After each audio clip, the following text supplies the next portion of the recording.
பரிசுத்த நாமத்திற்கு மகிமை உண்டாவதாக. இந்த சங்கீதத்திலும் கூட பரிசுத்த ஆவியானவர் நமக்கு தந்த வசனம், முதலாவது வசனம், தேவன் நமக்கு அடைக்கலமும் பலனும் ஆபத்து காலத்தில் அனுகூலமான துணையுமானவர். அப்படி என்றால் நம்முடைய தேவன் எப்படிப்பட்டவரா?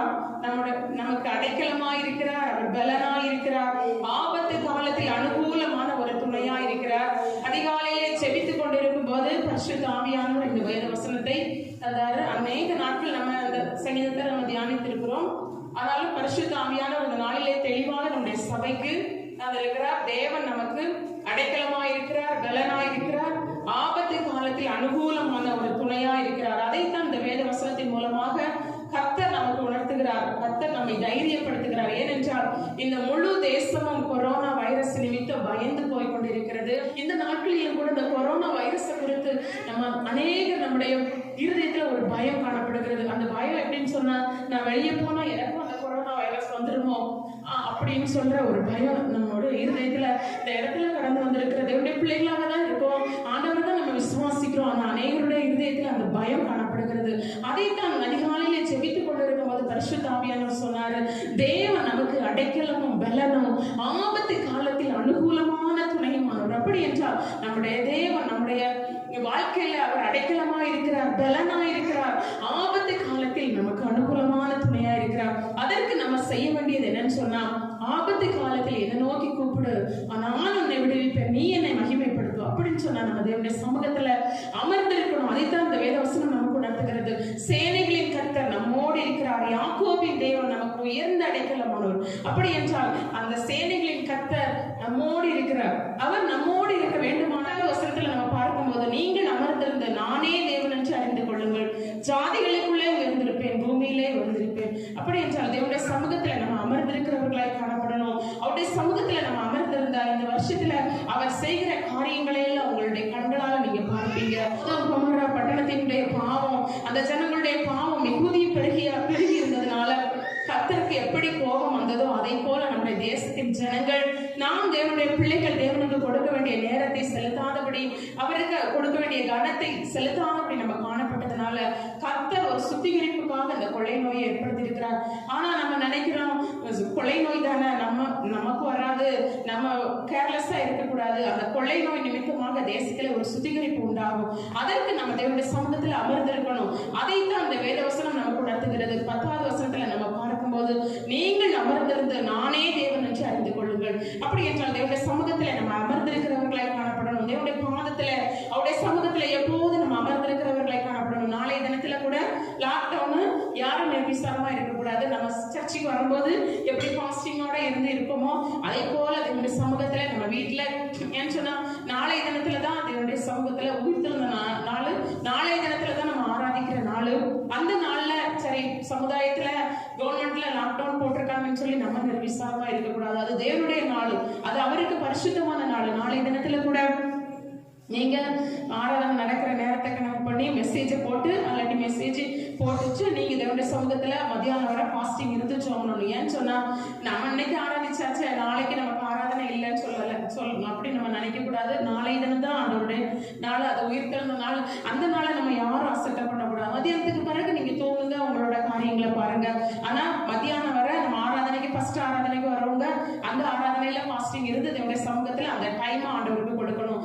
ஏன்னு சொன்னா பிசாசு வெட்கப்பட்டு போயிடுவான். இது பிசாசுடைய ஒரு தந்திரமாகும். ஆவியானவர் தெளிவா பேசினார். எப்படின்னு சொன்னா, இஸ்ரவேலர் மிகுதியும் பெருகி பழுகுனாங்க, அதற்காக பார்வோன் எப்படி அந்த தடை சட்டத்தை, பார்வோன் எப்படி அதை இஸ்ரவேல் ஜனங்கள் மேல கொந்தளித்து அவன் அவர்கள் மேல மூர்க்கமா இருந்தாலும் அதே போல இந்த நாட்களில தேசத்துல காணப்படுகிறது. நம்ம இஸ்ரவேல் ஜனங்கள் என்றால் அந்த தேவனுடைய பிள்ளைகள், ஆண்டவருடைய பிள்ளைகளாகிய கிறிஸ்தவர்கள் மிகுதியும் பெருகி பழுகி பெருகிறதுனால அந்த ஆலயத்தை தடை பண்ணணும், இந்த ஆராதனை தள்ளப்படணும்னு சொல்லி அந்த பார்வோன் ஆகி அந்த நபர் இப்படிப்பட்ட காரியங்களை எல்லாம் செய்கிறார். ஆனா நம்ம என்ன செய்யணும்னு சொன்னா, ஆண்டவர் நமக்கு அடைக்கலமா இருக்கிறார், பலனா இருக்கிறார், ஆபத்து காலத்தில் அனுகூலமான துணையா இருக்கிறார். அதற்கு நம்ம செய்ய வேண்டியது 10வது வசனத்துல சொல்லப்பட்டது போல, நீங்கள் அமர்ந்திருந்து நானே தேவன் என்று அறிந்து கொள்ளுங்கள். நம்ம தேவனுடைய சமூகத்துல அமர்ந்திருக்கணும், தேவனுடைய சமூகத்துல காத்திருக்கணும். அப்படின்னு சொன்னா அவர் எப்படிப்பட்டவர் என்பதை நம்ம அறிந்து கொள்வோம். ஆனா நம்ம ஒவ்வொருவருக்கும், உங்கள் ஒவ்வொருவருக்கும் ஒரு பாதுகாப்பு உண்டு. தேவன் நமக்கு அடைக்கலமா இருக்கிறார், பலனா இருக்கிறார், ஆபத்து காலத்தில் அனுகூலமான ஒரு துணையா இருக்கிறார். ஒரு போதும்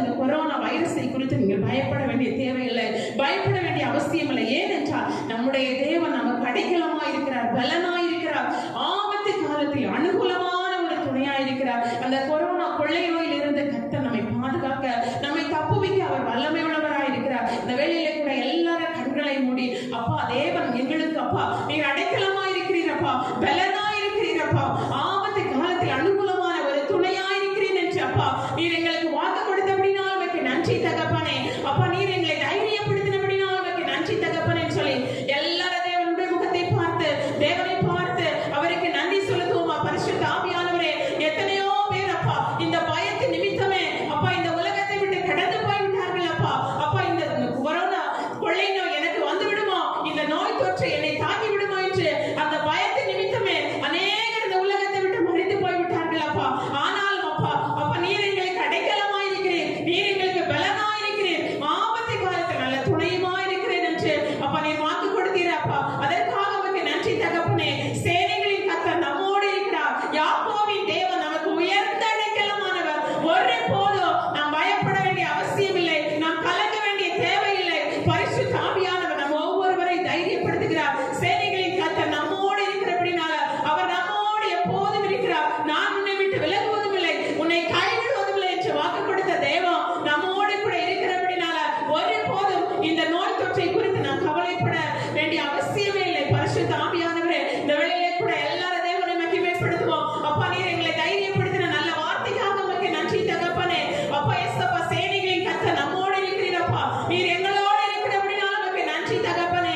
யாக்கோபின் தேவன் அப்பா எங்களுக்கு உயர்ந்த அடைக்கலமா இருக்கிறபடினால உமக்கு நன்றி தகப்பனே. பரிசுத்த ஆவியானவரே, அப்பா நீர் எங்களை திடப்படுத்தின, எங்களை தைரியப்படுத்தின நல்ல வார்த்தைக்காக உமக்கு நன்றி தகப்பனே. எங்களுக்கு அடைக்கலமா இருக்கிறபடினால உமக்கு நன்றி, எங்களுக்கு பலனா இருக்கிறபடினால உமக்கு நன்றி அப்பா. ஆபத்து காலத்தில் எங்களுக்கு நல்ல துணையா இருக்கிறபடினால உமக்கு நன்றி செலுத்துகிறோம் அப்பா. பரிசுத்த ஆவியானவரே உமக்கு நன்றி தகப்பனே. அப்பா உமக்கு அப்பா சகல அப்பா துதி கனத்தை மகிமையும் அப்பா நீர் ஒருவருக்கே செலுத்துகிறோம் அப்பா. நீர் மாத்திரமே கனத்திற்கு பாத்திர, நீர் மாத்திரமே அப்பா இசப்பா துதிக்கு பாத்திரர் அப்பா. உமக்கு நாங்கள் நன்றி செலுத்துகிறோம் அப்பா. அப்பா நீர் எங்களுடைய வாழ்க்கையில செய்த எண்ணி முடியாத ஈவுகளுக்காக உமக்கு நன்றி தகப்பனே. நன்றி பரிசுத்த ஆவியானவரே உமக்கு நன்றி, நன்றி தகப்பனே, நன்றி தகப்பனே, நன்றி பரிசுத்த ஆவியானவரே உமக்கு நன்றி, நன்றி தகப்பனே. அப்பா உமக்கு நன்றி.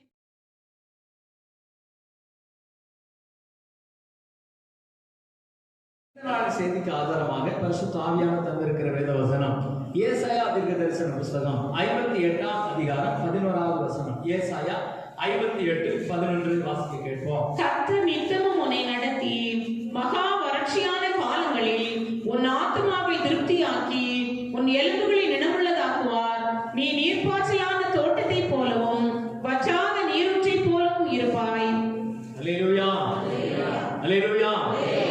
கர்த்தருடைய வசனம் எப்படியாக சொல்கிறது? கர்த்தர் நித்தமும் உன்னை நடத்தி மகா வறட்சியான காலங்களில் உன் ஆத்மாவை திருப்தியாக்கி உன் எலும்புகளை நினமுள்ளதாக்குவார். நீ நீர்ப்பாய்ச்சலான தோட்டத்தை போலவும் வற்றாத நீரூற்றை போலவும் இருப்பாய் என்று கர்த்தர் சொல்கிறார். அல்லேலூயா. இன்றைக்கு ஆண்டவருடைய குடும்பம் கர்த்தரால் ஆசீர்வதிக்கப்பட்ட குடும்பம், கர்த்தரால் நடத்தப்படுகிற குடும்பம் என்ற பல்வேறு தலைப்புகளிலே நாம வேதவசனங்களை கற்றுக்கொண்டிருக்கிறோம். இதுல முதல் வார்த்தை இப்படி சொல்லுகிறது, கர்த்தர் நித்தமும் உன்னை நடத்தி. அல்லேலூயா. அதனால இன்றைக்கு செய்தியினுடைய தலைப்பு கர்த்தர் நடத்தும் குடும்பம். அல்லேலூயா. இன்னைக்கு குடும்பத்தை நடத்துகிறது என்பது ஜனங்களுடைய பெரிதான ஒரு கஷ்டமான ஒரு காரியம். எல்லாரும் சொல்லுவாங்க, குடும்பத்தை நடத்தணும்னா சும்மா இல்லைங்க, குடும்பத்தை நடத்துகிறதுக்கு பணம் தேவைப்படுகிறது, நிறைய பணம் வேணும், கணவரிடத்துல கேட்டா தரமாட்டேங்கிறாரு, எப்படி நான் குடும்பத்தை நடத்துகிறது, எப்படி நான் குடும்பத்தை ரன் பண்ணி கொண்டு போகிறது, குடும்பத்தை எப்படி நடத்துறதுன்னா பல்வேறு கேள்விகளை, பல்வேறு குற்றச்சாட்டுகளை நாங்கள் கேட்டிருக்கிறோம். ஆனால் வேதம் சொல்லுகிறது கர்த்தர் நித்தமும் உன்னை நடத்துவார். அல்லேலூயா. அவர் நடத்தும் போது என்ன நடக்குமா? மகா வறட்சியான காலங்கள். இன்னைக்கு ஒரு வறட்சி, இந்த வருஷத்தினுடைய வாக்குத்தத்தம் நமக்கு சொல்லப்படும் பொழுது மகா வறட்சி ஒன்று வரப்போகிறது. இன்றைக்கு இருக்கக்கூடிய இந்த செழிப்புகளும் ஆசீர்வாதங்களும் உங்களுக்கு இருக்க போவதில்லை. ஒரு வறட்சியான காலங்களுக்குள்ளே கர்த்தர் உங்களை கொண்டு போக போகிறார். அப்படி என்பதைத்தான் இந்த வருஷத்தினுடைய துவக்கத்தில் நாம் பார்த்தோம். ஆனால் இந்த வறட்சியான காலங்களிலும் ஒரு காரியத்தை கர்த்தர் நமக்கு செய்ய போகிறார். உன் ஆத்துமாவை திருப்தியாக்கி. அல்லேலூயா.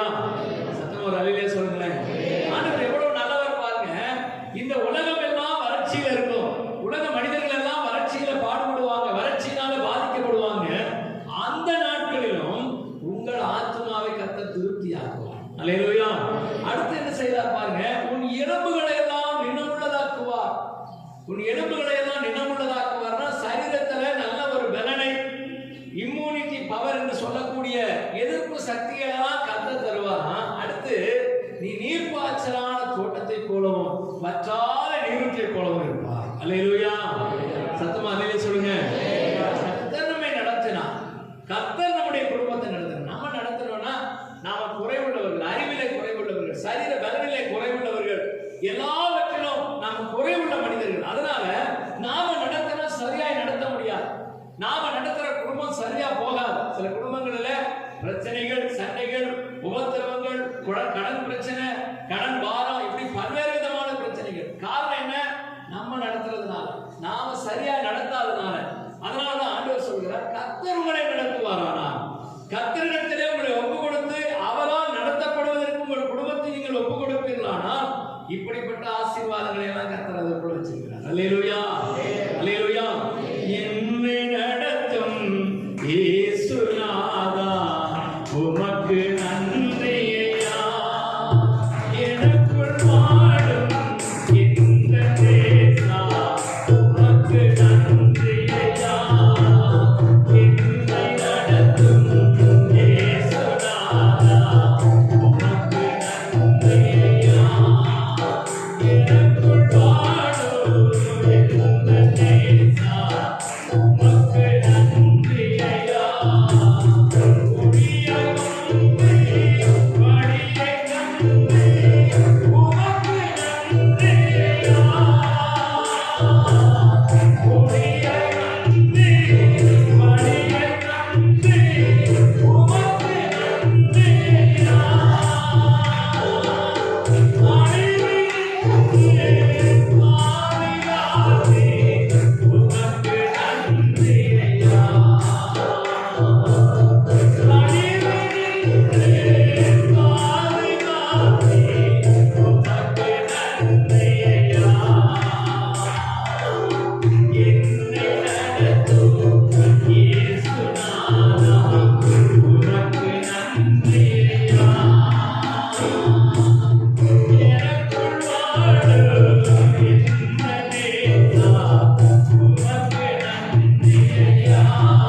சரியான வழியில கர்த்தர் நடத்துவார். அல்லேலூயா.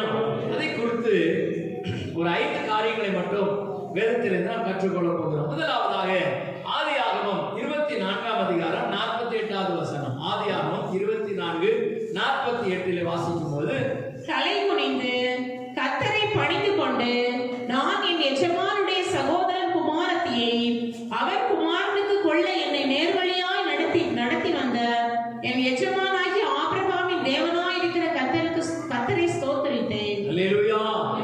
என்னை நேர்வழியாய் நடத்தி வந்த என் எஜமானாகிய ஆபிரகாமின் தேவனாகிய கர்த்தரை ஸ்தோத்திரிக்கிறேன். அல்லேலூயா. அப்போ கர்த்தர் நம்மை நடத்துவாராம்.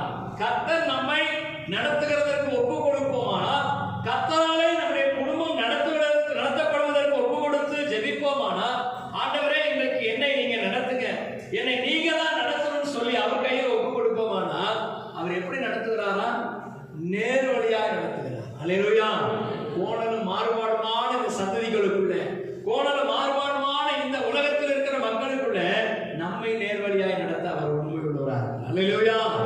அதுதான் இங்க எலியேசர் சொல்கிறார். எலியேசர் என்று சொல்லக்கூடிய மனிதர் ஆபிரகாமின் குமாரனாகிய ஈசாக்குக்கு பெண் பார்க்கிறதற்கு புறப்பட்டு போகிறார். நம்ம ஒரு கடையை அடையாளம் சொன்னோம் அப்படின்னு சொன்னா, நம்ம தம்பி கிட்ட சொல்லுவேன், தம்பி பஸ் ஸ்டாண்டுக்கு போ, இந்த மணிக்கூண்டு இருக்கும், மணிக்கூண்டுல இருந்து நேரா போ அப்படின்னு சொன்னா, அப்படி ஒரு கடையை நான் பார்த்ததே இல்லைன்னு. அல்லேலூயா. தம்பி இந்த பக்கம் வாங்க, இந்த இடத்துல நான் நிக்கிறேன் அப்படின்னு சொல்லி போன் பண்ணா, அவன் அங்க சுத்திட்டு அப்படி வருவான். ஏன்னா நம்ம சொல்ற வழியோ நம்ம சொல்ற அடையாளமோ யாருக்கு என்ன செய்யல புரியாது, தெரியாது. அதனால சுத்தி சுத்தி வருவான். ஆனா கர்த்தரிடத்துல ஒப்பு கொடுத்து ஜெபித்து பார்த்தா, கர்த்தரிடத்துல ஒப்பு கொடுத்து நம்மை நடத்துகிறதற்கு ஆண்டவருடைய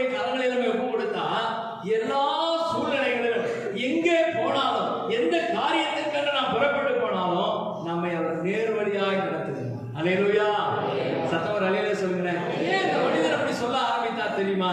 அவருக்கு தெரியாது இந்த ஆபிரகாமுடைய சொந்தக்காரங்க எந்த ஊர்ல இருக்காங்கன்னு அவருக்கு தெரியாது, எந்த தேசத்துல இருக்கிறாங்கன்னு தெரியாது. முன்ன பின்ன பார்த்தது இல்ல. அவருடைய குடும்பத்தை குறித்து அறிந்தவர் அல்ல. அவர் குடும்பத்தின் நபர்களை ஏற்கனவே பார்க்கிற வசதி இல்ல. இன்னைக்கு இருக்கிற மாதிரி செல்போனோ ஒரு போட்டோவோ பார்த்திருந்தா கூட செல்போன்ல இதுதான் எங்களுடைய மாமா ஊரு, இதுதான் எங்க மச்சான், இதுதான் இவரு அப்படின்னு சொல்லி காட்டியிருக்கலாம். ஆனா அன்னைக்கு இந்த வசதிகள் எல்லாம் இல்லாத காலத்துல அவன் கர்த்தரை மட்டுமே நம்பி இருந்தான். அல்லேலூயா. அவன் சொல்றான், அந்த எஜமானுக்கு ஆணையிட்டு கொடுக்கிறான். எப்படி ஆணையிட்டு கொடுக்கிறான்? நான் உங்களுடைய தேசத்துக்கு உங்களுடைய இனக்காரிடத்திற்கு நான் போகிறேன், அங்கே போய் பெண் கொள்ள நான் போகிறேன், அந்த பெண் என்னோடு கூட வர சம்மதிக்காவிட்டால் இந்த ஆணைக்கு நான் நீங்களாயிருப்பேன். அல்லேலூயா. அப்போ நேர் வழியாய் அவனை நடத்தி கொண்டு போனார். அங்கேயும் கூட பாருங்க, அவன் ஏன் இந்த வசனத்தை சொல்லுகிறான், ஏன் இந்த வார்த்தையை எலியேசர் சொல்லுகிறதுக்கு காரணம் என்ன? அங்கே அவன் போகும்போது அவன் ஒரு தீர்மானத்தோடு ஒரு பொருத்தனையோடு கூட போகிறான். என்ன போகிறான்? இதோ நான் புறப்பட்டு போகிறேன், நான் போகும்போது எனக்கு எதிரே வரக்கூடிய ஒரு பெண், யார் எதிரே வந்தாலும் பரவாயில்ல, எதிரே வரக்கூடிய பெண்ணிடத்துல நான் என்ன செய்வேன்? தண்ணீர் கேட்பேன் குடிக்கிறதுக்கு. அப்படி தண்ணீர் கேட்கும் போது என்னுடைய தாகத்துக்கு தண்ணீர் தருகிற பெண் தான் என்னுடைய எஜமானுடைய குமாரனுக்கு மனைவியா இருக்கு. அல்லேலூயா. சத்தமா அல்லேலூயா சொல்லுங்க. இப்படி சொல்லிட்டு ஜெபம் பண்ணிட்டு போகிறான், இப்படி பொருத்தனையோடு கூட ஜெபித்து கொண்டு போகிறான். இவன் போகும்போது ஊருக்கு வெளியே இருக்கக்கூடிய கிணற்றின் அருகே அங்கே ரெபெக்காள் வருகிறதை பார்க்கிறான். அல்லேலூயா. இதுதான் அந்த பெண்ணுன்னு அவனுக்கு தெரியாது, இதுதான் இவனுடைய உறவினருடைய பெண்ணுன்னு தெரியாது. ஆனா தண்ணீர் எனக்கு வேணும்னு கேட்கும்போது உமக்கும் கொடுப்பேன், உம்முடைய ஒட்டகங்களுக்கும் வார்ப்பேன் என்று அவர் கிணற்றுக்குள்ள இறங்கி வேகமாய் ஓடி ஒட்டகங்களுக்கும் 10 ஒட்டகங்கள் என்று சொல்லப்படுகிறது, 10 ஒட்டகங்களுக்கும் அங்கே வந்த மனிதர்களுக்கும் தண்ணீர் கொடுத்தாலும் அதை பார்த்துட்டு அதுக்கப்புறம் தான் கேட்கிறாங்க, யாருடைய மகன்? அல்லேலூயா. சத்தமா அல்லேலூயா சொல்லுங்க. ஆனா நாம என்ன செய்யறோம்? பல்வேறு சூழ்நிலைகளை மனிதர்களை நம்புகிறோம், மனிதனுடைய ஆலோசனைகளை மனிதர்களால் நடத்தப்படுகிறோம், குடும்பத்தாரால் நடத்தப்படுகிறோம், குடும்ப நபர்களால் நாம இயக்கப்படுகிறோம். அதனாலதான் கர்த்தருடைய சமூகத்தில் இருந்து நேர்வழியாய் நடத்துகிற அனுபவத்தை நாம் பெற முடியும். அல்லேலூயா. இந்த காரியத்துக்கு நீங்க போகலாம், ஒரு பிசினஸ்க்கு போனாலும் சரி, ஒரு திருமண காரியமாய் போனாலும் சரி, ஒரு வீடு காரியங்களை பார்க்கிறதுக்கு போனாலும் சரி, கர்த்தரிடத்துல ஜெபம் பண்ணுங்க. இனிமே ஆண்டவரே என்னை நேர்வழியாய் நடத்தும். அல்லேலூயா. நான் அங்க இங்க அலையக்கூடாது, அங்க இங்கும் போய் அலையக்கூடாது, என்னுடைய சிந்தையில பல்வேறு விதமான போராட்டங்கள் வரக்கூடாது. நான் நேர்வழியாய் நடத்தப்பட ஆபிரகாமின் தேவனாகி கர்த்தரை உண்மை உள்ளவர் என்று அவருடைய கரத்தில் ஒப்பு கொடுத்து பாருங்க, நாம நேர்வழியாய் கர்த்தர் நடத்துவார். அல்லேலூயா. சத்தமா அல்லேலூயா சொல்லுங்களேன். நேர்வழியாய் நடத்துகிறதற்கு அவர் உண்மை உள்ளவர். நாம செய்ய வேண்டியதெல்லாம் நீங்க நடத்துங்க என்று சொல்லி அவர் கையில நம்முடைய குடும்பத்தை ஒப்பு கொடுக்கணும், நம்முடைய பிள்ளைகளை ஒப்பு கொடுக்கணும். ஒரு படிப்பு காரியமா இருக்கலாம், படிக்கிறதுக்கு பிள்ளைகளுக்கு இடம் சீட்டு வாங்குறதுக்கு போகிறதா இருக்கலாம், இல்ல ஒரு ஸ்கூல்ல சேர்க்கிறதுக்கு போகிறதா இருக்கலாம். எல்லாவற்றுக்கும் ஜெபித்து தேவனுடைய கரத்தில் ஒப்பு கொடுத்து, ஆண்டவரே நீர் என்னை நேர்வழியாக. அல்லேலூயா. ஒருவேளை நான் போகிற வழி தவறா இருந்தா, நான் எடுக்கிற முடிவு தவறா இருந்தா, நீர் அதை தடை செய்து போடும் ஆண்டவரே, நீர் அதை தடை செய்து போடும் என்று ஆண்டவருடைய கையில் ஒப்பு கொடுத்து விட்டோம்னா எல்லா காரியத்திலும் அவர் நேர்வழியாக நம்ம நடத்தும். அல்லேலூயா. அது ஒரு பெரிய சந்தோஷம். ஏன் தெரியுமா? ஆண்டவர் நம்மோடு கூட இருக்கிறார், கர்த்தர் என்னை நேர்வழியாக நடத்துகிறார் என்ற ஒரு மகிழ்ச்சி, ஒரு சந்தோஷம் நமக்கு இருக்கு. அல்லேலூயா. சத்தமா அல்லேலூயா சொல்லுங்களேன். இரண்டாவது காரியம் என்ன? வாசிப்போம். நீதிமன்ற சங்கீதம் 23:3. சங்கீதம் 23:3 வாசிக்கும் போது, அவர் என் ஆத்துமாவை தேற்றி தம்முடைய நாமத்தின் நிமித்தம் என்னை நீதியின் பாதைகளில் நடத்துகிறார். அல்லேலூயா. சத்தமா அல்லேலூயா சொல்லுங்களேன். இரண்டாவது காரியம் வேதத்தில் வாசிக்கிறோம், பல்வேறு காரியங்களில் கர்த்தர் நடத்துகிறார். முதல்ல நம்ம வாசிக்கும் போது கர்த்தர் என்னை என் ஆத்துமாவை திருப்தியாக்குகிறார். மகா வறட்சியான காலங்களிலே என் ஆத்துமாவை திருப்தியாக்குகிறார். அதை குறித்து சங்கீதக்காரர் சொல்லும் பொழுது, அவர் என் ஆத்துமாவை தேற்றி தம்முடைய நாமத்தின் நிமித்தம் என்னை நீதியின் பாதைகளிலே நடத்துகிறார். அல்லேலூயா. ஒருவேளை நான் நீதி செய்யாம அநீதியான காரியங்களை செய்துவிடக் கூடாது, அநீதியான காரியங்களுக்குள்ள போய்விடக் கூடாது என்பதில் கர்த்தர் கவனமா இருக்கிறார். அல்லேலூயா. உலகத்துல எத்தனையோ மனிதர்கள், எத்தனையோ விதமான மார்க்கங்கள், எத்தனையோ விதமான மகான்கள் தோன்றினார்களா, ஆனா அவர்கள் எல்லாரையும் காட்டிலும் தம்முடைய ஜனங்கள் நீதியில நடக்க வேண்டும் என்று, தம்முடைய ஜனங்கள் நீதியில நிலைத்திருக்க வேண்டும் என்று விரும்புகிற ஒரு தெய்வமானால் அது நம்முடைய ஆண்டவராக இருக்கிற இயேசு கிறிஸ்து மட்டும். அல்லேலூயா. அல்லேலூயா. அவர் தம்முடைய சீசர்களுக்கு சொல்லும்போது சீசர்கள் கேட்கிறாங்க, ஆண்டவரே ராயனுக்கு அங்க வந்த பரிசேயர்கள் கேட்கிறாங்க, ராயனுக்கு வரி செலுத்துகிறது சரியா தவறா? ராயனுக்கு வரி செலுத்தணும், அரசாங்கத்துக்கு என்னத்துக்கு வரி கட்டுறது சரியா தவறான்னு கேட்கிறாங்க. கேட்கும்போது இவர் என்ன சொல்லியிருக்கணும்? இவர் தேவனுடைய குமாரன், உலகத்தின் ரட்சகர். இவர் என்ன சொல்லியிருக்கணும்? நான் உலகத்தை ரட்சிக்க வந்த உலக ரட்சகர், அதனால நான் வரி கட்ட மாட்டேன், நீங்க கட்டாதீங்கடா அப்படின்னு சொல்லி தான் சொன்னாரா?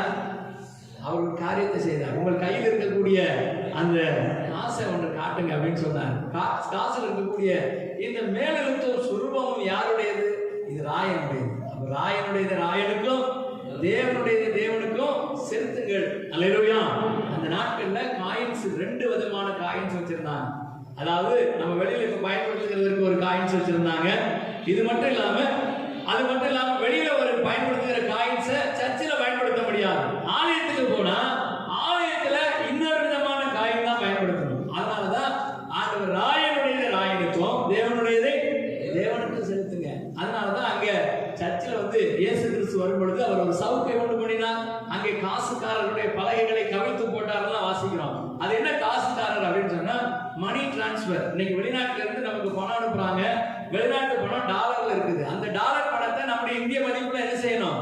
மாற்றி இந்திய மதிப்பின்படி நம்ம என்ன செய்யணும்? வாங்கணும்னு சொன்னா வெஸ்டர்ன் யூனியன் இந்த மாதிரியான சில நிறுவனங்கள் இருக்குது. அவங்க தான் நமக்கு மாத்தி தராங்க. அதே போல அந்த நாட்கள்ல வெளியில இருந்து கொண்டு போகக்கூடிய காசை ஆலயத்துல காணிக்க கொடுக்க முடியாது. ஆலயத்துல காணிக்க போடணும்னா அந்த காசை கொண்டு போய் அந்த ஆலயத்துல இருக்கிற காசுக்காரர்களிடத்துல கொடுத்து ஆலயத்தினுடைய காணிக்கை காசை அதை மாற்றணும். மாற்றி தான் அங்க கொடுக்கணும்.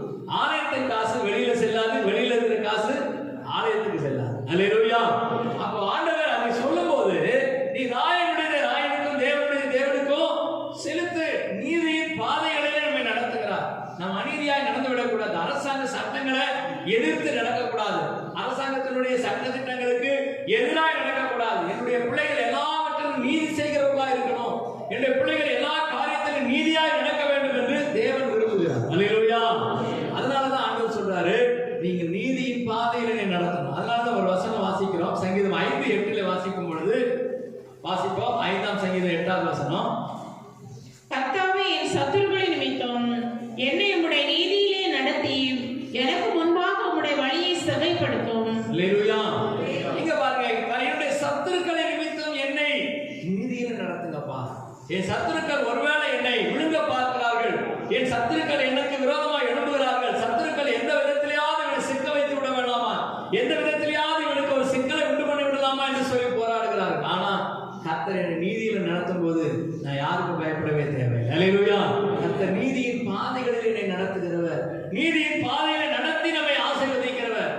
நம்முடைய குடும்பத்தையும் தேவனுடைய கரத்தில் ஒப்பு கொடுத்து ஆண்டவரே நீதியின் பாதையில என்னை நடத்துங்கப்பா என்று சொல்லும்போது கர்த்தர் நிச்சயமாய் அப்படியே நம்மை நடத்துகிறார். அல்லேலூயா. அல்லேலூயா. எனக்கு ஒத்தாசை வரும் பர்வதம் நேரா என் கண்களை ஏறெடுப்பே. எனக்கு ஒத்தாசை வரும் பர்வதம் நேரா என் கண்களை ஏறெடுப்பே.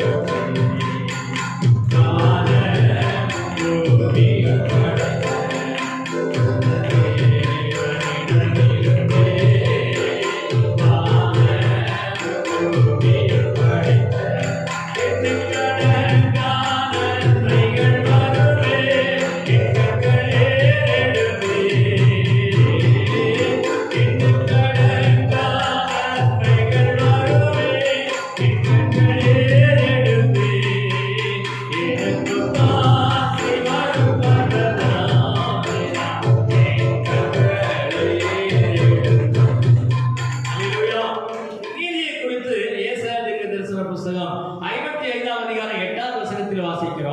ஏசாயா 55:8.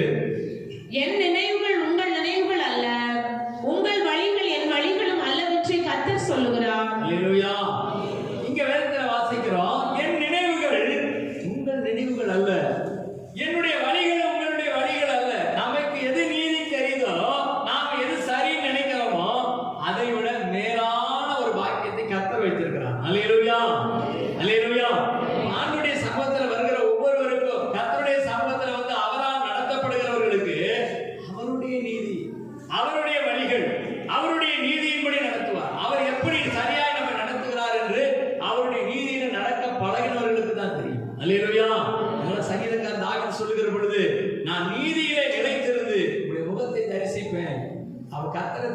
துதிக்கணும், கர்த்தருடைய நாமத்தை மகிமைப்படுத்தணும்னு சொன்னா நீதியில நடத்த அவர் கருத்தை தான் ஒப்பு கொடுக்கணும். நம்ம நினைச்சபடி, நாம விரும்புகிறபடி, நாம சொல்லுகிறபடி நீதி சரியான நீதி கிடையாது. நம்முடைய நீதி எல்லாம் ஆண்டவருடைய சமூகத்துல செல்லுபடி ஆகாது. அதனால ஆண்டவர் சமூகத்துல சொல்றோம், உங்களுடைய நீதியில என்னை நடத்துங்க. அல்லேலூயா. கர்த்தர் நடத்துகிற குடும்பம், கர்த்தர் நடத்துகிற ஒரு மனிதன் அவருடைய நீதியில் நடப்பான். எல்லா சூழ்நிலைகளிலும் ஆண்டவரை நீர் என்னை நீதியில நடத்தி, ஆண்டவரை உங்களுடைய முகத்தை தரிசிக்க பண்ணும். என் நீதியில நடத்தும் போது என் சத்துருக்களுக்கு முன்பாக என்னை உங்களுடைய நீதியில நடத்துங்க என்று சொல்லும் போது கர்த்தர் அப்படியே நம்மை நடத்துகிறார். அல்லேலூயா. மூன்றாவதாக வாசிக்கும் பொழுது சங்கீதம் 80:1, 80ஆம் சங்கீதம் முதல் வசனத்தை வாசிக்க கேட்போம். இஸ்ரவேலின் மேய்ப்பரே, யோசேப்பை ஆட்டு மந்தையை போல் நடத்துகிறவரே செவி கொடும். கேருபீன்கள் மத்தியில் வாசம் பண்ணுகிறவரே பிரகாசியும். அல்லேலூயா. இங்கு சங்கீதக்காரர் சொல்லுகிற பொழுது ஆண்டவருடைய சமூகத்தில் வருகிற சங்கீதக்காரர் சொல்லுகிற, ஆண்டவரே ஆட்டு மந்தையை போல இஸ்ரவேலை நடத்துகிறவர். ஆட்டு மந்தையை போல, அதாவது ஒரு ஆடு மேய்க்கிறவர்களுக்கு தெரியும், ஆட்டு மந்தையை நடத்துகிறது கொஞ்சம் கடினமான காரியம். அல்லேலூயா. இங்க இருக்கக்கூடிய ஆட்டு மந்தையை எப்படி நடத்துறாங்க? ஆடு மேய்க்கிறவங்க எப்படி நடத்துறாங்க? ஆடு எங்க போகுது? ஆடு எங்க போகும்? முன்னாடி போகும். இவர் என்ன செய்வாரு? மேய்ப்பன் பின்னாடி போவார். அல்லேலூயா. ஆடு முன்னாடி போயிட்டு இருக்குது, மேய்ப்பன் பின்னாடி போயிட்டு இருக்காரு. ஆனா இஸ்ரவேல் தேசத்துல இந்த பழக்கம் இல்லை. மேய்ப்பன் என்ன செய்வாரா? முன்னாடி போவாரு, ஆடு எங்க வரும்? பின்னாடி போகும். அதனாலதான் இங்கு வேதம் சொல்லுகிறது, இஸ்ரவேல் ஜனங்களை ஆட்டு மந்தையை போல நடத்துகிறவர், ஒரு ஆட்டு மந்தையை நடத்துகிறது போல. அப்ப அந்த மேய்ப்பன் என்ன செய்யறாரு? முன்னாடி போற மேய்ப்பனை ஃபாலோ பண்ணுது. இந்த மேய்ப்பன் போகிற வழியிலேயே இந்த ஆடுகள் எல்லாம் போகுது. இங்க அதே மாதிரி முன்னால மேய்ப்பன் போயிட்டு பின்னால ஆடை விட்டுருந்தா பின்னால 4 ஆடை பிடிச்சிட்டு போயிடுவான். அதனால நம்ம ஆளுங்க என்ன செய்யறது? ஆடு நம்ம கண்ட்ரோல்ல இருக்கணும், கண் பார்வையில இருக்கணும்னு சொல்லி முன்னாடி ஆடை விட்டுலாம். அதனாலதான் பாருங்க, ஒரு விசுவாசி எப்படி இருக்கணும்? மேய்ப்பனை ஃபாலோ பண்ணுகிறவர்களா இருக்கணும். மேய்ப்பனை ஃபாலோ பண்ணுகிறவர்கள். நம்ம ஊர்ல இருக்கிற ஆடு என்ன செய்யுது? ஆட்டை மேய்ப்பன் ஃபாலோ பண்ற. அதே போலதான் விசுவாசிகள் இங்க என்ன செஞ்சுட்டாங்க? ஆடு போற போக்குல எல்லாம் மேய்ப்பன் போக வேண்டியது. அல்லேலூயா. ஆடு சொல்லுது, எனக்கு இப்படி இருந்தா தான் பிடிக்கும், சரி அப்படியே வந்துடுறோம். எனக்கு இப்படி நடத்தினா தான் பிடிக்கும், சரி அப்படியே வந்துடுறோம். அல்லேலூயா. சில சபைகளில் ஆராதனை முறைகளில், ஆராதனை விஷயங்கள்ல விசுவாசிகள் தலையிட்டு இதை எப்படி செய்யுங்க, அப்படி செய்யுங்க அப்படின்னு யாருக்கு ஆலோசனை கொடுக்குறாங்க? ஊழியக்காரருக்கு அவங்க ஆலோசனை கொடுக்குறாங்க. பாஸ்டர் இப்படி ஆராதனை நடத்துங்க, அப்படி ஆராதனை நடத்துங்க, இந்த மாதிரி பாட்டு பாடுங்க, இந்த மாதிரி செய்தி கொடுங்க, இப்படி எல்லாம் பேசுங்க, இப்படி எல்லாம் பேசாதீங்க. இப்ப என்ன செய்யுது? ஆடு மேய்ப்பனுக்கு டைரக்ஷன். அல்லேலூயா. சத்தமா அல்லேலூயா சொல்லுங்களேன். கடைசி காலம், இந்த காலத்துல இப்படிப்பட்ட காரியங்கள் தேசத்துல நடக்கும். ஆனா நீங்களும் நானும் வஞ்சிக்கப்பட்டு போகாமல், தேவனுடைய ராஜ்யத்தை இழந்து போகாமல் இருக்க வேண்டுமானால் சத்தியத்தை அறிய வேண்டிய விதமாய் அறிந்திருக்க வேண்டும். அல்லேலூயா. கர்த்தர் நம்மை ஆட்டு மந்தையை போல நடத்துகிறார். அதை குறித்து நம்ம வேதத்துல வாசிக்கும் பொழுது சங்கீதக்காரர் சொல்லும் பொழுது, கர்த்தர் மேய்ப்பதா இருக்கிறார், நான் தாட்சியடையே, அவர் என்னை புல்லுள்ள இடங்களிலே மேய்த்து அவர் தண்ணீர்கள் அண்டையிலே கொண்டு போய் விடுகிறார். அல்லேலூயா. ஆண்டவர் நம்மை நடத்துறாருன்னு சொன்னா அவர் நம்மை புல்லுள்ள இடங்களுக்கு கொண்டு போவார். ஆட்டு மந்தையை போல அவர் நடத்துகிறவர். இன்னொரு வசனத்தை வாசிக்கிறோம், ஏசாயா 40:11 வாசிக்கும் போது, ஏசாயா 40:11, மேய்ப்பனை போல தமது மந்தையை மேய்ப்பார், ஆட்டுக்குட்டிகளை தமது புயத்தினால் சேர்த்து தமது மடியிலே சுமந்து கரவல் ஆடுகளை மெதுவாய் நடத்துவார். அல்லேலூயா. இது நமக்கு புரியாது. மேய்ப்பனை போல தமது மந்தையை மேய்ப்பார், ஆட்டுக்குட்டிகளை தமது புயத்தினாலே சேர்த்து தமது மடியிலே சுமந்து கரவல் ஆடுகளை மெதுவாய் நடத்துவார். அல்லேலூயா. இன்னைக்கு விசுவாசிகளுக்குள்ள, தேவ பிள்ளைகளுக்குள்ள இது ஒரு பிரச்சனை. அவங்க வீட்டுக்கு மட்டும் பாஸ்டர் 2 தடவை போனாரு, எங்க வீட்டுக்கு 1 தடவை தான் வந்தார். அல்லேலூயா. அவங்க வீட்டுக்கு விசிட்டிங் போனாரு, எங்க வீட்டுக்கு விசிட்டிங் வரல. அவங்க ஜெபம் பண்ண கூப்பிட்டா உடனே வந்தாரு, இங்க நாங்க ஜெபம் பண்ண கூப்பிட்டா வரல. ஏன் தெரியுமா? இந்த டிசைன் அவங்களுக்கு புரியலன்னு அர்த்தம். ஆண்டவர் எப்படி நடத்துகிறாரா? மேய்ப்பனை போல தமது மந்தைகளை மேய்க்கிறார், மேய்ப்பனை போல மேய்க்கிறார். அடுத்து ஆட்டுக்குட்டிகளை புயத்தினாலே சேர்த்து தோல் மேல தூக்கி போட்டுக்கிறார். எது? அது குட்டி ஆடு. இது நடக்க முடியாது, இதை கொண்டு போய் என்ன செய்யணும்? குறிப்பிட்ட இடம் வரைக்கும் சுமந்து கொண்டு போகிறார். அடுத்து கரவல் ஆடுகளை மெதுவாய் நடத்துகிறார். அல்லேலூயா. அதனாலதான் விசுவாசிகளுக்குள்ள சில காரியங்களை நீங்க பார்ப்பீங்க. புதுசா வந்த ஒரு குடும்பத்தை அதிகமா கவனிப்போம், சோர்ந்து போன ஒரு குடும்பத்தை அதிகமா நாங்க என்ன செய்ய விசாரிப்போம். நீங்க பழைய விசுவாசி தானே, ஆண்டவர்கள் நீங்க இன்னும் வெலப்பட்டவங்க தானே, கர்த்தருக்குள்ள இன்னும் நிலை இருக்கிறவங்க தானே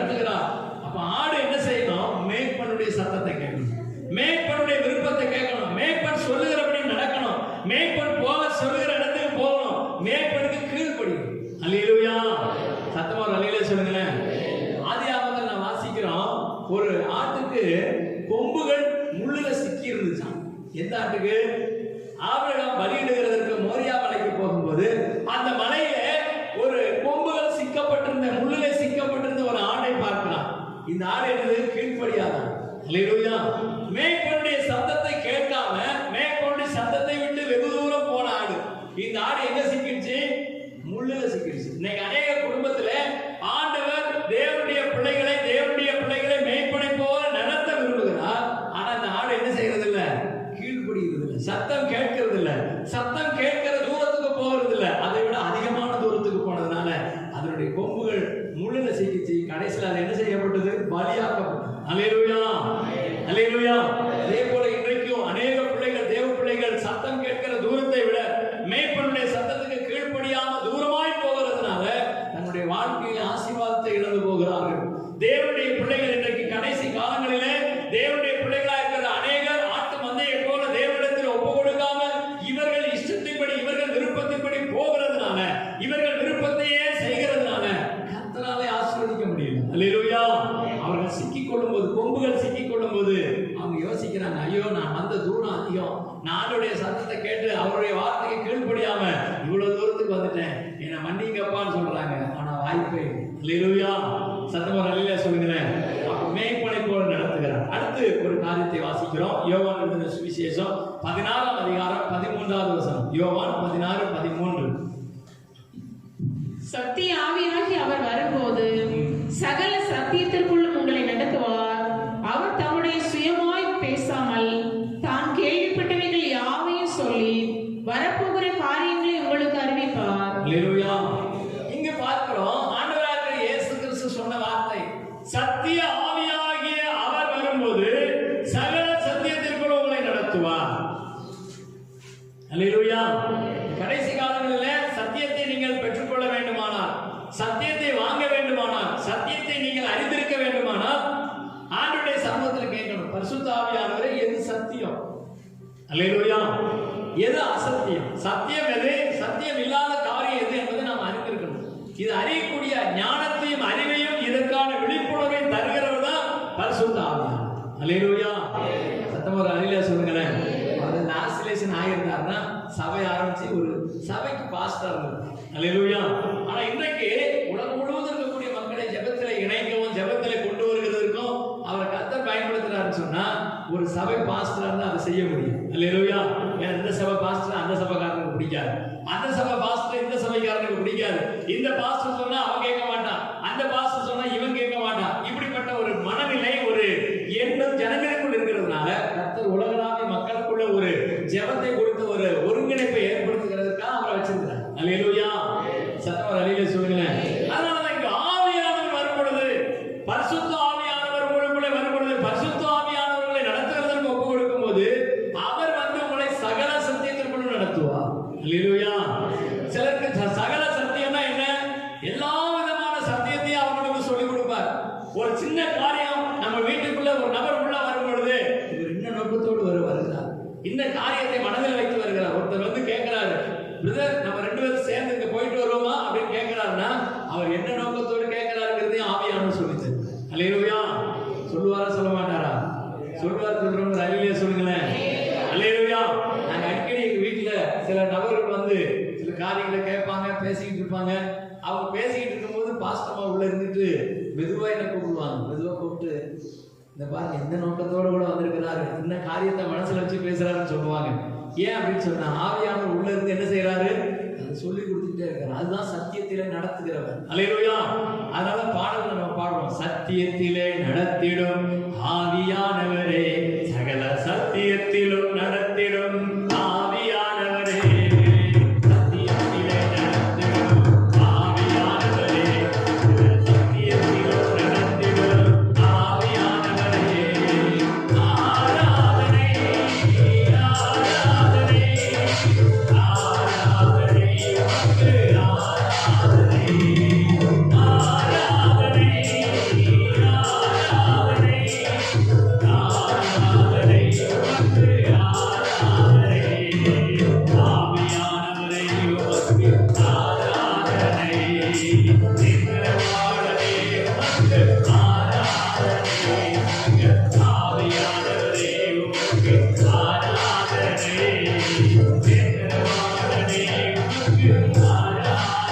அல்லேலூயா அல்லேலூயா. சில வீடுகள்ல இயேசுவே வீட்டின் தலைவர் அப்படின்னு சொல்லி ஸ்டிக்கர் ஒட்டிப்பான். யாரு? இயேசு தான் அந்த வீட்டுக்கு தலைவர். ஆனா அந்த வீட்டுல இயேசு கிட்ட எதுவுமே கேட்க மாட்டாங்க. அல்லேலூயா. இயேசு கிறிஸ்துவின் ஆலோசனையை கேட்க மாட்டாங்க. இயேசு கிறிஸ்துவிடத்துல எதையுமே கொண்டு வர மாட்டாங்க. இயேசு கிறிஸ்துவிடத்துல எதையுமே சொல்ல மாட்டாங்க. அல்லேலூயா. ஆனா வீட்டுல ஸ்டிக்கர் என்ன ஒட்டியிருக்கோம்? இயேசு தான் வீட்டின் தலைவர். அவர் சும்மா என்ன செய்யணும்? டம்மி தலைவரா. அல்லேலூயா. ஆமா, நம்முடைய அரசாங்கத்துல சில காரியங்கள்லாம் நீங்க பாப்பீங்க. முதலமைச்சர் அவர் தான், ஆனா அவரால் என்ன செய்ய முடியாது? முடிவெடுக்க முடியாது. அல்லேலூயா. அந்த மாதிரி வீட்டுல இயேசு தான் அந்த வீட்டுக்கு தலைவர். ஆனா இயேசு கிட்ட கேட்காம எல்லாமே நடக்கும், எல்லாமே செஞ்சிருவோம், எல்லாமே முடிவெடுத்துருவோம். ஆனா ஆவியானவர் என்ன சொல்றாருன்னா, நீங்கள் சத்தியத்தை அறிந்து கொள்ளும்படிக்கு, உங்களுக்குள்ள சத்தியத்தை விளங்க பண்ணும்படிக்கு பரிசுத்த ஆவியானவர் சகல சத்தியத்திற்குள் உங்களை நடத்த வேண்டுமானால் அவருக்கு உங்களை ஒப்பு கொடுக்கணும். அல்லேலூயா. குடும்பத்தை ஆண்டவரை நீங்க நடத்துங்கப்பா, என் குடும்பத்தில் இருக்கிறவர்கள் சத்தியத்தில் நடக்கணும்னு சொன்னா நீங்க தான் நடத்தணும் ஆண்டவரே. நாங்க நடத்தினா சரியா நடத்த மாட்டோம், நாங்கள் சரியாய் நடத்தி விடுகிறதற்கான அறிவை பெற்றவர்கள் அல்ல. ஆண்டவரிடத்தில் சொல்லும் போது சகல சத்தியத்திற்குள்ள நம்ம நடத்துவோம். அல்லேலூயா. நான் சொல்லியிருக்கிறேன் ஏற்கனவே. ஒரு தம்பி ஒரு நாள் வந்து என்கிட்ட ஒரு கேள்வி கேட்டான். அண்ணே, ஒரு இன்டர்வியூக்கு போறேன், ஜெபம் பண்ணுங்க. எங்கப்பா இன்டர்வியூக்கு போற அப்படின்னு கேட்டேன். டாஸ்மாக் கடைக்கு ஆள் எடுக்கிறான். அல்லேலூயா. இது தேவ சித்தமான்னு கேட்டு சொல்லுங்கன்னு சொன்னான். நான் சொன்னேன், பார்த்த உடனே சொல்லலாம்ப்பா, இது என்ன இல்லை? தேவ சித்தம் இல்லை. உடனே அவன் கேட்கறான், எதுக்குன்னு எப்படி சொல்லுங்க? அரசாங்க வேலை, கவர்மெண்ட் வேலை கிடைக்காதுன்னு. உடனே நான் சொன்னேன், இல்லை தம்பி, இது உன்னை பாவத்துக்குள்ள வழி நடத்தும், ஆண்டவர் விட்டு உன்னை பிரிக்கும். ஏனென்றால் இது மதுபானத்தை விற்கிற ஒரு தொழில்.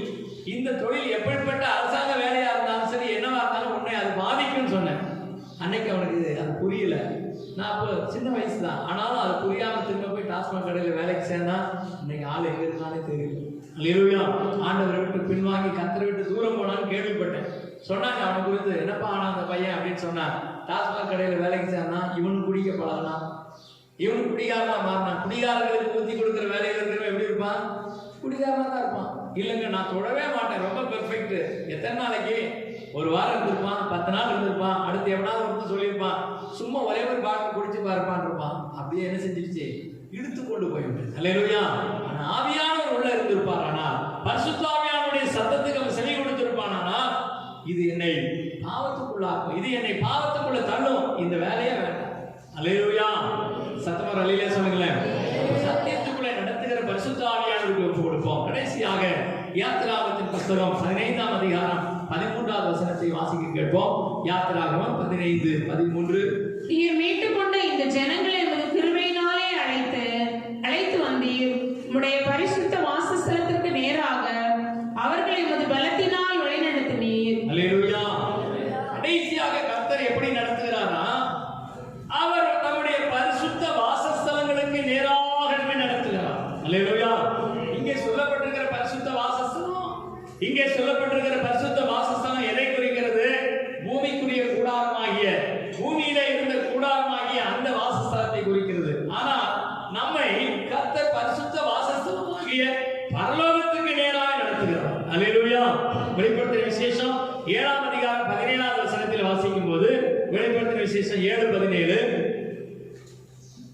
சிங்காசனத்தின் மத்தியில் இருக்கிற ஆட்டுக்குட்டியானவர்களே இவர்களை மேய்த்து இவர்களை ஜீவ தண்ணீர் உள்ள ஊற்றுகள் அண்டைக்கு நடத்துவார். தேவன் தாமே இவர்களுடைய கண்ணீர் யாவையும் துடைப்பார் என்றான். அல்லேலூயா. பூமியில் நமக்கு உபத்திரவம் இருக்கலாம், கண்ணீர் இருக்கலாம், கவலை இருக்கலாம், போராட்டம், பிரச்சனைகள் இருக்கலாம். ஆனா இயேசு கிறிஸ்துவை எங்க கொண்டு போய் நடத்துகிறாரா? ஜீவ தண்ணீர் உள்ள நதிகள் இருக்கிற, ஜீவ தண்ணீர் ஊறுகிற ஊற்றாகிய அவரிடத்திற்கு, அந்த நித்திய கண்மலையிடத்திற்கு, அந்த வானமாகிய சிங்காசனத்திற்கு, சிங்காசனம் இருக்கிற இடத்திற்கு, பரலோகத்திற்கு நம்மை நடத்தி கொண்டு போகலாம். அல்லேலூயா. பரலோகத்திற்கு போகிற பாத்திரவான்களாய் கர்த்தர் நம்மை மாற்றி ஆசீர்வதிப்பார். 5 காரியங்களை நம்ம பார்த்தோம். முதலாவது, கர்த்தர் நம்மை நேர்வழியாய் நடத்துவார். 2வது, நீதியின் பாதைகளை நடத்துவார்.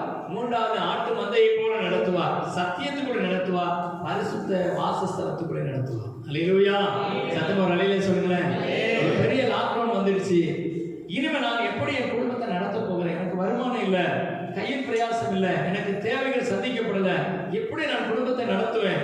எப்படி இந்த காரியத்திலிருந்து நான் ஜெயிக்க போகிறேன் என்று சொல்லி கலங்கி தைக்கிற ஒவ்வொருவருக்கும் கர்த்தர் சொல்லுகிறார், நீங்க இதுவரைக்கும் நடந்தது போதும், இன்றைக்கு கர்த்தரிடத்தில் ஒப்பு கொடுத்து ஆண்டவரை நீங்க நடத்துங்கன்னு சொல்லுங்க. அவர் எல்லாவற்றையும் செம்மையாய் நடத்துவார். அல்லேலூயா. இதுவரைக்கும் நான் என்னுடைய பிரயாசத்தில் நான் நடந்து பார்த்தேன், இதுவரையில் என் குடும்பத்தை நடத்தி பார்த்தேன், நான் பெர்ஃபெக்ட்டா நடத்தல. ஆண்டவரிடத்தில் ஒப்பு கொடுத்து ஆண்டவரே நீங்க நடத்துங்கன்னு சொல்லுங்க. அவர் எல்லாவற்றையும் சரியாய் நடத்துவார். முழங்கால் படிக்கிறோமா? அப்படி நான் முழங்கால் படிக்கிட்டு ஜெபித்து முடிக்க போகிறோம். ஆவியானவருடைய கரங்களை ஒப்பு கொடுத்து ஆண்டவரே நீர் என்னை நடத்தும், ஆண்டவரே நீர் எங்களை நடத்துங்க ஆண்டவரே. அப்ப உங்க கைகளில் என் குடும்பத்தை ஒப்பு கொடுக்கிறேன், என் பிள்ளைகளை ஒப்பு கொடுக்கிறேன், என் மனைவி என் கணவரை ஒப்பு கொடுக்கிறேன் சொல்லுங்க.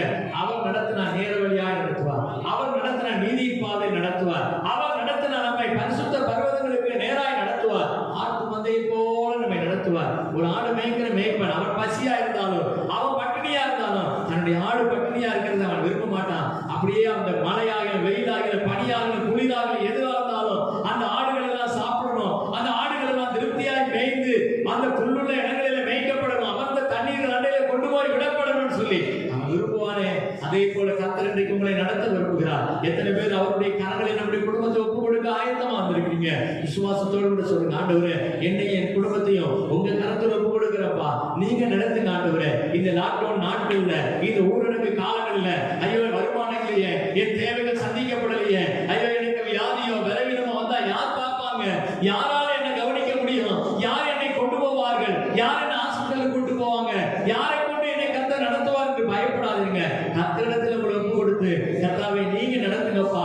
இது ஒரு கொடுமையான காலம், இது ஒரு மகா வறட்சியான காலம், தேசம் எல்லாம் தவித்துக் கொண்டிருக்கிற ஒரு காலம், தேசம் எல்லாம் இன்றைக்கு பயந்து நடுங்கிக் கொண்டிருக்கக்கூடிய ஒரு காலம். ஐயோ இந்த பயந்து நடுங்கிக் கொண்டிருக்கிற காலத்துல நான் என்ன செய்வேன் என்று கவலையோடு வந்திருக்கிற உங்களை பார்த்து கர்த்தர் சொல்லுகிறார், கர்த்தர் நித்தமும் உன்னை நடத்தி மகா வறட்சியான காலங்களிலே உன் ஆத்மாவை திருப்தியாக்குவேன் என்று கர்த்தர் சொல்லுகிறார். இது ஒரு வறட்சியான காலமா இருக்கலாம், ஆனா நம்முடைய ஆத்மாவை திருப்தியாக்க அவரால் முடியும். அவர் கையில ஒப்பு கொடுங்க, அவர் கையில ஒப்பு கொடுத்து சொல்லுங்க, ஆண்டவரே இந்த வறட்சியான காலங்களில, இந்த மகா வறட்சியான காலங்களில தேசம் ஆண்டவரை இப்பொழுது சந்திக்கிற பிரச்சனைகளில உலக மனிதர்கள் எல்லாரும் பயந்து நடுங்கிக் கொண்டிருக்கிற வேளையில நாங்கள் உண்மையை நம்புகிறோம் ஆண்டவரே.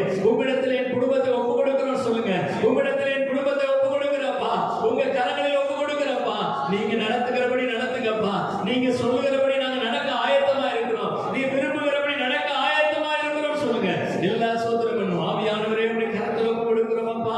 ஹல்லேலூயா. உமக்கு ஸ்தோத்திரம், ஸ்தோத்திரம், ஸ்தோத்திரம் ஆண்டவரே. உமக்கு ஸ்தோத்திரம், உமக்கு ஸ்தோத்திரம் ஆண்டவரே. உமக்கு பிரியமானதை செய்ய எனக்கு கற்று தாரும் தெய்வமே. உமக்கு பிரியமானதை செய்ய எனக்கு கற்று தாரும் தெய்வமே. நீரே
இந்த மகா வறட்சியான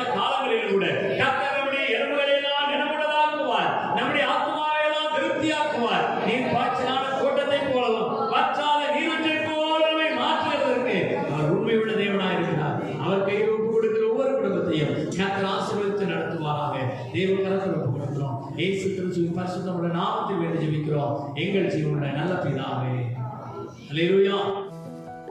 நீங்கள் தொடர்பு கொள்ள வேண்டிய எங்கள் முகவரி: இயேசு நம்மோடு சபை, எண் 54/1, இந்திரா நகர், தென்கனிக்கோட்டை.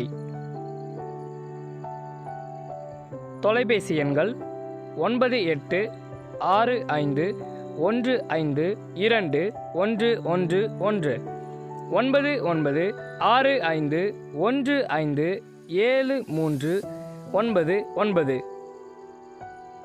Our address: இயேசு நம்மோடு சபை, number 54/1, Indira Nagar, Thenkanikottai. Phone numbers 9865152311, 9965157399.